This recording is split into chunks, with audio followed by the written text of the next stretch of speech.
But it's not about that. It's just basically letting us know and confirming to us that yes, there are things happening, and yes, they do know that these things are happening, and they are keeping them from us. So it just means that we definitely should be preparing for what is ahead. And that's not just physically, because I see a lot of people talking about preparing, but they only talk about the physical preparation, but it's almost probably not the most important thing that we have to do.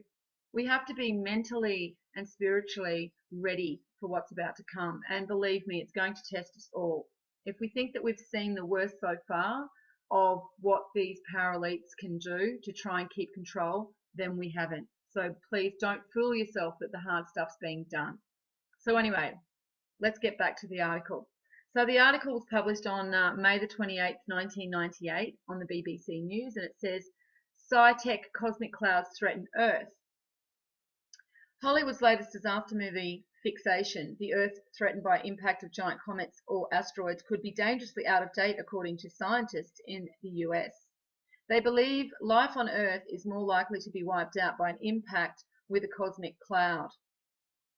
Now, just this sentence alone, okay, I'm looking at the word believe, and lately I've realized that that word is actually a code for lie, because this was actually created by Rome, this word, and if you look at the middle of what believe is, then you can see the word lie. You can also see the word evil, okay, and I think this is something that we need to pay attention to, because I have been saying it quite often, but we need to be doing more thinking and less believing. So less believing and hinging everything on someone's words. What we do is we take the information and then we go and research it, and we keep researching it until we find a conclusion that we find resonates with us. That's what using discernment is, and actually doing the research is, not just hanging off someone's every word. So goes on to say the predictions by Gary Zank from the Bartle Research Institute at University of Delaware has been presented to the American Geophysical Union's spring meeting in Boston. His research shows that if a solar system hits even a small gas cloud in space, the bubble surrounding it, which protects life on our planet, could burst. Protective solar wind would be extinguished, and cosmic radiation might lead to gene mutations. Now, when it says cosmic radiation might lead to gene mutations, that doesn't necessarily mean that it's a bad thing. Once again, it's all about change. It's all about evolution. And, you know, as I've said before, these things have been happening over millions of years, and our planet has gone through this before and will go through this again. So it's not to say that the cosmic radiation that bombards us might be dangerous. It might change us, and they probably don't understand it. But I certainly wouldn't straight away believe just because NASA says that it's dangerous, that it is dangerous.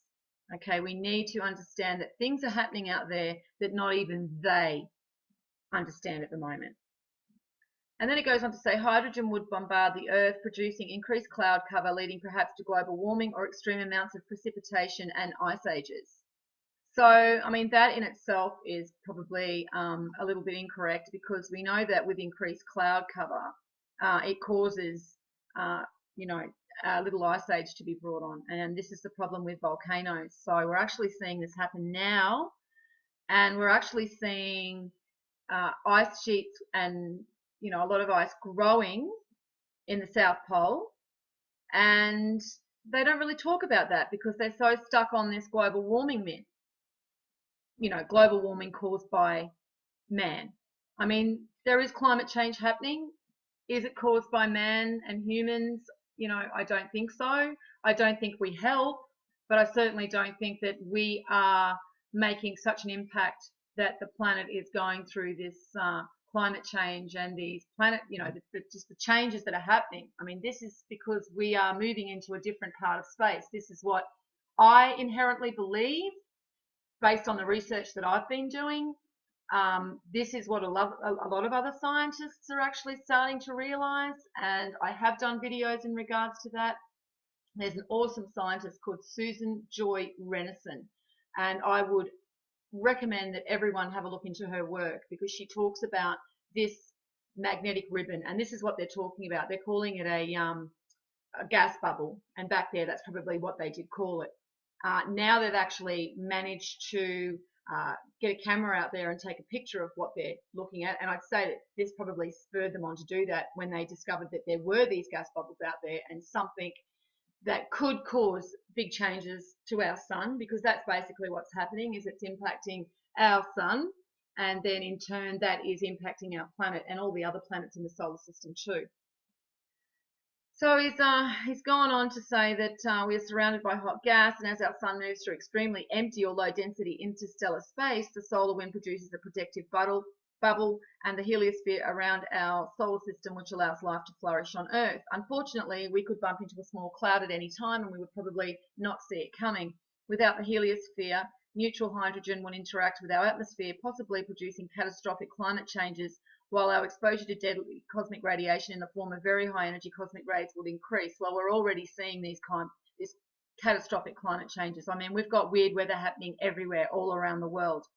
You know, if you're only focusing on what your lamestream news is telling you every night, then you have no idea just what's going on, because they're not reporting it. They are blatantly ignoring everything that is happening all over our planet. But when you start doing the research and you start looking into it yourself and you go start finding information, you realize that we really do have a lot happening. And then it goes, we won't know that our heliosphere is collapsing until we see highly elevated levels of neutral hydrogen and cosmic rays. Well, I know that we are having more cosmic rays hitting our planet because I have researched into that before and I've done a video about that. I'm not sure about neutral hydrogen, and I have gone and done some research just before, but if anyone else can help me about that, then I would be really appreciative of that.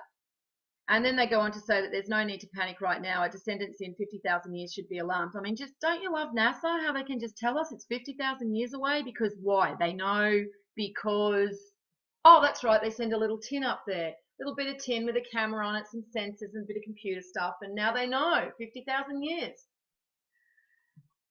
Okay, so he's also saying that small knots of gas called local fluff could be encountered far sooner. Now, that's something to take a lot of note of, to pay attention to. Mankind has been lucky so far, and we believe over the last 5 million years we've been incredibly lucky because we've had smooth sailing through this relatively calm interstellar waters that are virtually empty and containing on average less than 1 atom per cubic inch of space.